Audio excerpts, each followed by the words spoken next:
All right, what are your thoughts on games taking up so much drive space today? It's getting ridiculous with some games where we are now at hundreds of gigabytes. Is it because of the amount of high-res textures, lack of compression by developers, or both? Yeah, I've never been too concerned about the storage space of games. I know like Call of Duty gets a lot of criticism for being 300 or 500 gig or whatever it is these days, which is, I guess at that level it's kind of fair enough. Does that game need to use 500 It's also gig? because it just keeps growing. It's like a tree. Yeah, like the visual quality of Call of Duty and what the game is actually doing, to me, doesn't really need 500 gig of storage space, but okay. I feel like, though, if we're talking about like the premium visual experience games, so like Black Myth Wukong that we saw, which is, I think it's like 130 gig for that game. Horizon Forbidden West takes up a lot of storage space. Those sorts of games, if you want detailed environments, high quality textures, diverse worlds, large open world maps, and then all the story stuff, usually audio takes up quite a bit of storage space. So all the in-game cutscenes and audio and all that stuff use a fair bit of space. If you want all that stuff in a modern game, yeah, it's going to use some space. And I feel like I'd rather see developers just create as much storage usage as possible if that leads to a great game that runs really well. You know, we don't have compressed audio artifacts. There was that period of time when a lot of games had like pretty low quality audio, which could have been solved by just using more storage space. And like obviously textures we've talked about in this Q&A series, games could just have better textures and use more storage space. And tends to be something that, you know, it isn't, I feel like storage isn't that expensive or prohibitive a lot of the time. Like 2 terabyte SSDs, you can't store tons of games on those, but It's also the downloading that. But it's like, yeah, if you Google this question, for example, you'll see people 5 years ago asking this question, 10 years ago, 15 years ago, and the size they're talking about gets smaller and smaller, obviously, the further you go back in time. But it's just the natural progression, right? The games get more detailed, they get more realistic in terms of how they look.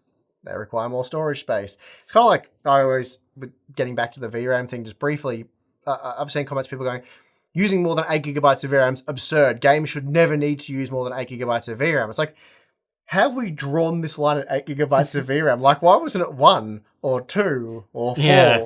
Like, why have we got to this point where 8 gigabytes, you know, we've been seeing mainstream GPUs using 8 gigabytes of VRAM for so long now, and we don't seem to be able to get over that hurdle. But then people justify it in its bad optimization. Games shouldn't use more than 8 gigabytes of VRAM. I think to myself, what? It's going to be weird looking back in 10 years from now, this whole 8 gigabytes of VRAM thing, sort of a blip in history. But yeah, look, games get bigger and better, which means they get bigger.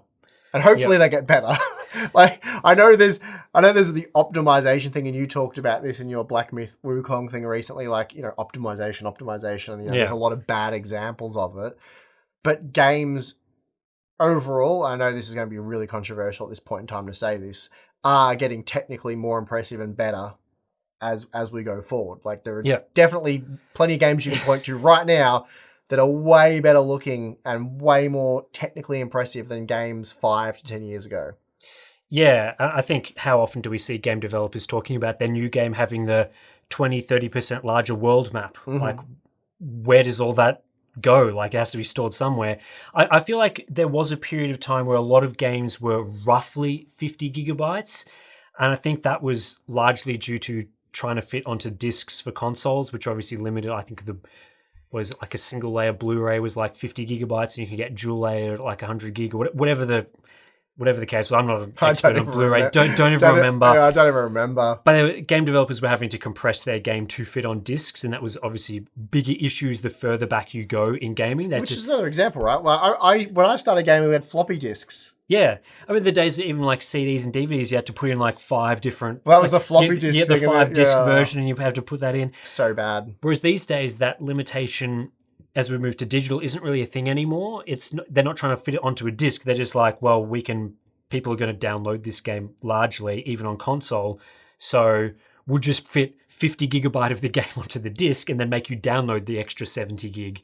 So that's the way games are made these days. And as we move to digital, there's less requirement for the game to be a certain size. So that's removed some restrictions on developers. And I feel like that is improving games. And as you were talking about going back and looking at games previously, I feel like a lot of people sort of have like nostalgia brain for what games used to look like 10 years ago. Like when I was doing the Intel Arc video where I went and played my entire game library on Arc, and I was playing games like The Witcher 3 as an example. I was like, when The Witcher 3 came out, I thought this was like the best visual experience we I've all ever do seen. this though. It looks great. Yeah. Like I was blown away. And then you go back and you look at that game now and you're like, yeah, this ain't it. this doesn't hold up. Like games have clearly gotten much more technically advanced. And that happens all the time. People think like, yeah, surely that 50 gigabyte or 20 gigabyte game I played in 2005 was awesome. Maybe 2005 for 50 gig games is a bit outrageous, but you know what I mean. I know right? what you're saying. Yeah. You go back and you're like, wow, that was really impressive. And then you actually go back and look at the games and you compare the two, and the difference is night and day. Games look far more realistic today. So, yeah, some people enjoy going back and for that nostalgia hit, but I actually hate it. yeah, I like to remember games for, the games I play. Oh, it was such an awesome game. I remember that. And, because some recent examples, like I got into PC gaming through the Command & Conquer series we've talked about before, and they essentially remastered that recently. So I bought that on Steam and I started playing it and I was so excited and pumped to play it. And I was like, oh, this is pretty bad actually. Yeah, and just so much more advanced gameplay and game same mechanics. with that's right. The original COD series, they were amazing. The amount of hours I pumped into those games playing multiplayer and stuff. And you go back now and it's unplayable. So at least that's my sort of outlook on that whole nostalgia and going back. For me, it's not worth doing. It's better for remembering how great it was, because you go back and look at those games now, and it's kind of cool to see what it was, but for me, it kind of almost spoils those memories. It's like, oh, that wasn't probably as cool as what I thought it was at the time. But yeah, everyone interprets that in a different way. But for me, it's a bit of a letdown. Yeah.